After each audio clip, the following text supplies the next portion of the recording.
Gracias. Muy buenos días. Buenos días. ¿Cómo nos encontramos hoy?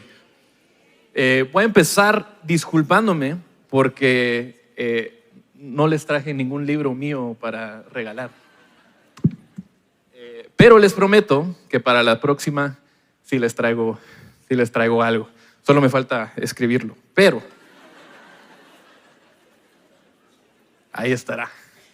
Quiero agradecerles a Aisha, a David por la oportunidad de poder acompañarles esta mañana y expresar lo agradecido que estoy al Señor por todos ustedes también y todos quienes laboran a favor del vulnerable. Abogados, trabajadores sociales, maestros, cada uno trae algo a la mesa. Y cada uno contribuye al llamado que tenemos como iglesia de proteger al vulnerable, proteger la integridad de las personas. Y me anima tanto ver cómo el Señor ha reunido a este grupo para venir este día, porque este tema es sumamente importante. Si no cumplimos con este mandato, o sea, nosotros podemos predicar el evangelio todos los domingos, pero si no cumplimos con este mandato, no estamos predicando el evangelio lo suficiente. Entonces, en estos días hemos escuchado en Santiago 1:27, la religión pura y sin mancha delante de nuestro Dios y Padre es esta: visitar a los huérfanos y a las viudas en sus aflicciones y guardarse sin mancha del mundo. Es un texto tan claro. Dios mide la religión verdadera, no por el tamaño de nuestros templos, ni por lo sofisticado de nuestras ceremonias, ni por la plataforma de nuestros líderes, sino por cuánto cuidamos a los más débiles. Si no entendemos esto, es posible vivir una vida que tiene toda la apariencia de religiosidad en la superficie, pero que tristemente pierde el punto. Ahora, la tarea que me asignaron para hoy es mostrarles un momento en la vida de Jesús donde esta verdad explota en toda su fuerza. Y vamos a ver una historia de un momento donde la religiosidad falsa, esa religión vacía, fría, orgullosa, se enfrenta directamente con la necesidad de un hombre vulnerable. Y lo sorprendente es que este hombre se encuentra en la sinagoga, un lugar sumamente religioso, en pleno día de reposo, el sábado, el día más sagrado para el pueblo de Israel según su religión. Entonces vamos a entrar en Lucas 6, empezando el versículo 1, vamos a leer al versículo 11. Y quiero que no solo lo leamos, sino que lo trata de vivirlo, de sentir el peso de la tensión, que veamos el corazón de Dios revelarse frente a una religión que había dejado de ver a las personas. Ahora, para entender lo que está pasando en Lucas 6, antes de leerlo, tenemos que viajar un poco atrás en el tiempo y ponernos en los zapatos o en las chanclas, como decimos aquí en Guate, de un judío en el primer siglo. El sábado no era cualquier día, el día de reposo no era cualquier día para el judío. Era la joya de la corona de la identidad de Israel. Fue dado desde la creación. En Génesis 2, Dios descansó en el séptimo día y lo bendijo. Fue recordado en los 10 mandamientos por Moisés: acuérdate del día de reposo para santificarlo, dice en Éxodo 28. Y en Deuteronomio 5, Moisés lo conectó con la liberación de Egipto. Dice: acuérdate que fuiste esclavo y que Dios te sacó de ahí, por tanto te manda guardar el día de reposo. El día de reposo era entonces para el pueblo de Israel una señal de identidad. Era el recordatorio semanal de que Israel no era esclavo, sino que pertenecía a Dios. De que la vida no se trataba solo de producir y trabajar y esforzarse y acumular. Era el día en que la familia se reunía, la comunidad descansaba y el pueblo entero de Dios confesaba con sus cuerpos que su confianza estaba en Dios y no en su propio esfuerzo. Pero con el paso de los siglos, algo pasó. lo que empezó como un regalo se convirtió en una carga. Verán, para proteger el sábado, los líderes religiosos agregaron a través de los años reglas sobre reglas. En específico, 39 categorías de trabajos prohibidos con docenas de subcategorías. Y la idea era, llamaban esto una cerca alrededor de la ley. Y la idea era, si cumplimos con todas estas reglas adicionales y evitamos todo lo que podría parecer trabajo, nunca correremos el riesgo de romper el mandamiento original, cuidar el día de reposo. Ahora, ¿cuál es el problema? Pues el problema es que le agregaron a la ley de Dios. Donde antes había un mandato, ahora habían muchos. Y esa cerca, con el tiempo, se convirtió en un muro. Y el sábado, el día de reposo que había sido dado por Dios a su pueblo para su descanso, se convirtió para ellos en una carga. Imagina por un momento ser un judío en el primer siglo. Despiertas un sábado y en vez de sentir descanso y paz, sientes ansiedad. Todo está regulado. No encender fuego, no caminar mucho, no cocinar, no arrancar ni una hoja de una planta. Cada gesto cotidiano puede ser señalado. Ya no disfrutas el reposo, lo temes. Te pesa más la mirada crítica de los fariseos y la culpa de pensar que Dios está molesto contigo porque abriste una ventana o le ayudaste a alguien a levantarse. El día que debía recordarte la libertad del éxodo, ahora se siente nuevamente como esclavitud. Quizás así nos sentimos algunos cuando vamos a la iglesia. El problema aquí es que tantas reglas transformaron un regalo en una prueba. Ya no se trata de confiar en la bondad de Dios, sino de probar que eres suficientemente piadoso. Ya no se trata de cuidar a las personas, sino de cuidar reglas, reglamentos, normas. Lo que debía dar vida termina robándola. Eso es lo que Jesús, entonces, dentro del contexto, viene a confrontar en Lucas 6. No está aquí discutiendo un tecnicismo.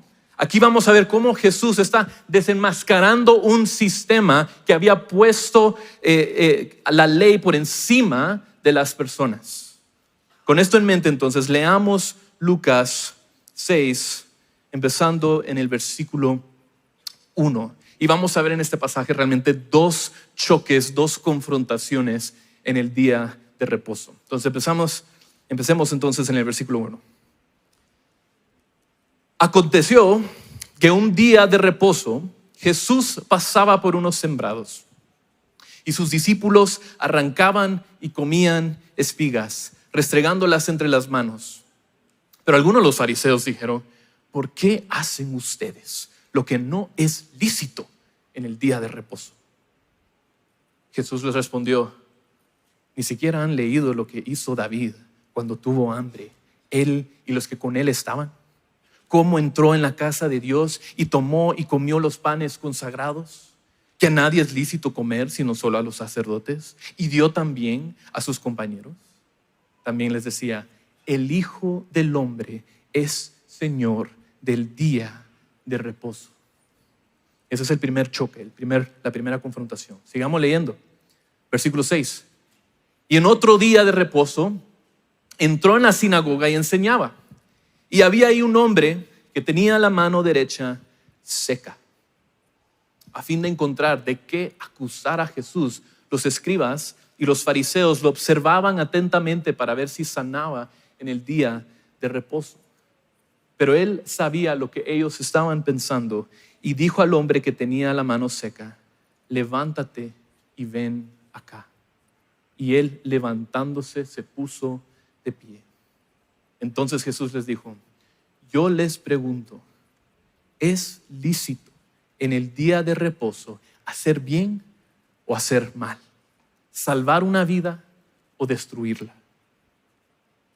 Después de mirarlos a todos a su alrededor, dijo al hombre: extiende tu mano. Y él lo hizo así, y su mano quedó sana. Pero ellos se llenaron de ira y discutían entre sí qué podrían hacerle a Jesús.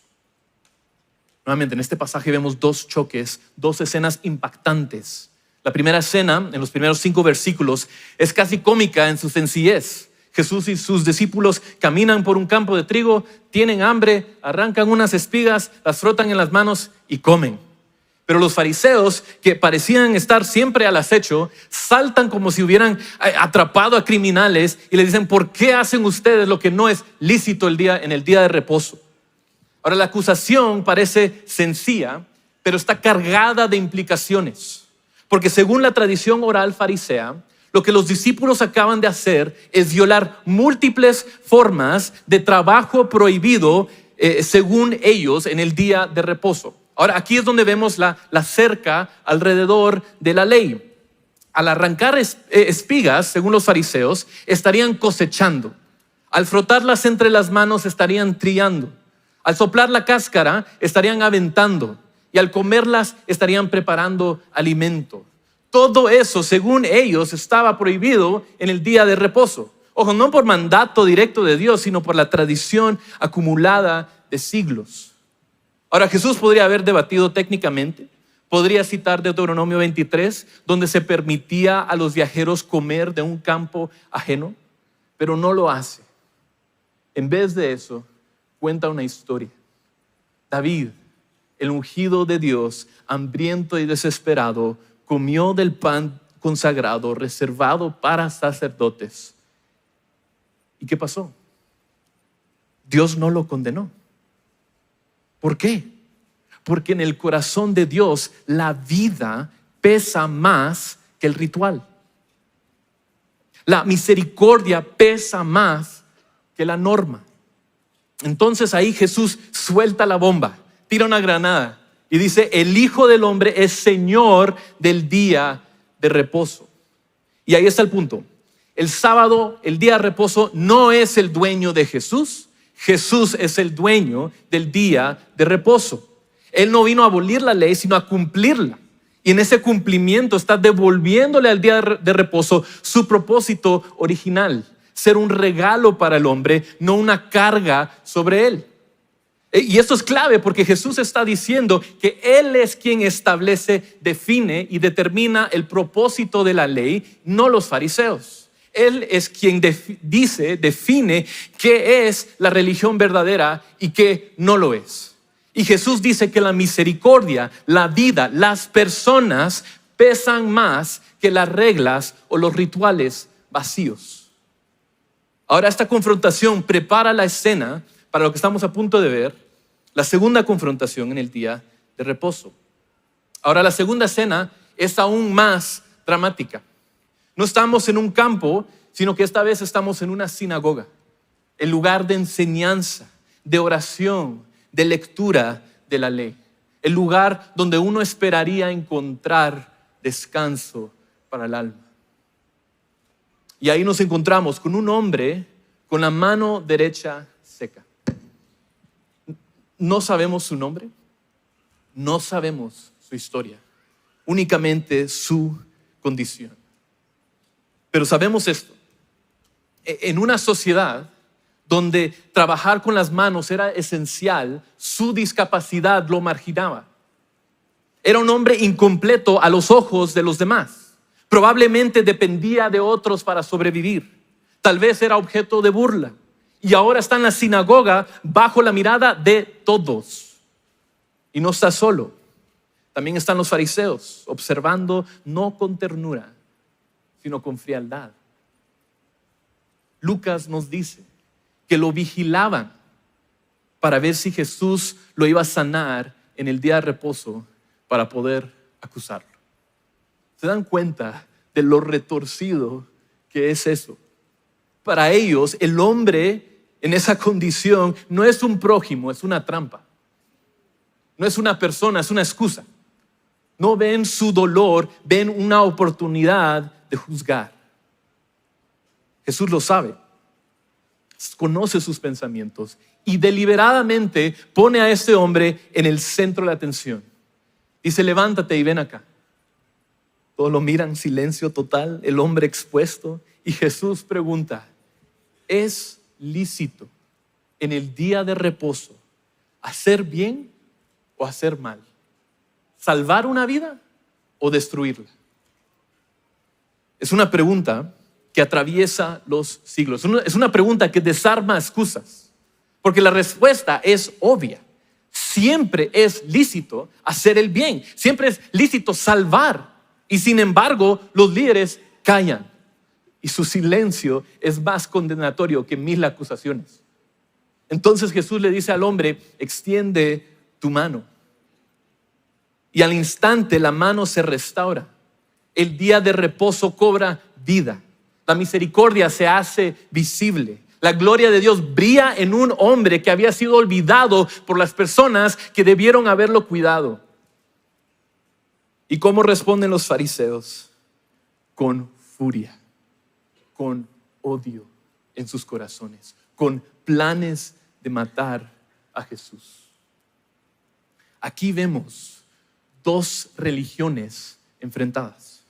Por un lado está la religión falsa, es rígida, calculada, obsesionada con reglas. Puede recitar normas al pie de la letra, pero no sabe llorar con los que sufren. Es una fe que protege tradiciones, pero no protege a personas.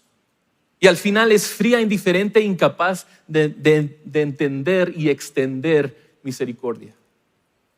En contraste está la religión pura. Es la que vemos en Cristo. Es una fe que abre los ojos para ver al necesitado, que extiende la mano para tocarlo, que se acerca para restaurarlo. Es una fe que siempre se inclina hacia el débil, porque el corazón de Dios siempre se ha inclinado hacia Él. Y lo hermoso es que esto no es algo nuevo. Jesús no está empezando algo nuevo. A veces tratamos a la Biblia como si el Dios del Antiguo Testamento fuera frío y obsesionado con reglas y todo lo demás, y después Jesús entró y ahí es donde comenzó la misericordia. Pero no es cierto. Todo el Antiguo Testamento nos prepara para verlo. Desde siglos antes Dios había dejado claro qué clase de religión le agrada. En Éxodo 22 manda cuidar al extranjero, a la viuda y al huérfano. En Levítico 19 ordena, no oprimas al pobre, no harás injusticia en el juicio, no harás nada contra la vida de tu prójimo. Y los profetas tampoco se cansaron de repetirlo. Mira las palabras de Oseas, porque me deleito más, dice, en la lealtad que en el sacrificio, y en el conocimiento de Dios que en los holocaustos. En otras palabras, Dios no se impresiona con rituales vacíos. No se deleita en ofrendas si no hay amor. Amós fue aún más fuerte, gritó, aborrezco, desprecio sus fiestas. Tampoco me agradan sus asambleas solemnes. Aparten de mí el ruido de sus cánticos, pues no escucharé ni siquiera la música de sus arpas. Pero corra el juicio como las aguas y la justicia como una corriente inagotable. ¿Saben qué le duele a Dios? Una iglesia llena de asambleas, de cantos, pero vacía de compasión. Sacrificios sin justicia, rutina religiosa sin amor por Él y por el prójimo. Miqueas también lo resumió con palabras inolvidables. En Miqueas 6:8 dice, ¿y qué es lo que demanda el Señor de ti, sino solo practicar la justicia, amar la misericordia y andar humildemente con tu Dios? Y Jeremías lo expresó de manera sencilla y contundente. Defiende la causa del pobre y el necesitado. ¿No es esto conocerme?, declara el Señor. Y cuando en el Nuevo Testamento, cuando llegó el Mesías, Jesús mismo abrió el rollo de Isaías y proclamó, el Espíritu de Dios, del Señor Dios, está sobre mí, porque me ha ungido el Señor para traer buenas nuevas a los afligidos. Me ha enviado para vendar a los quebrantados de corazón, para proclamar libertad a los cautivos y liberación a los prisioneros.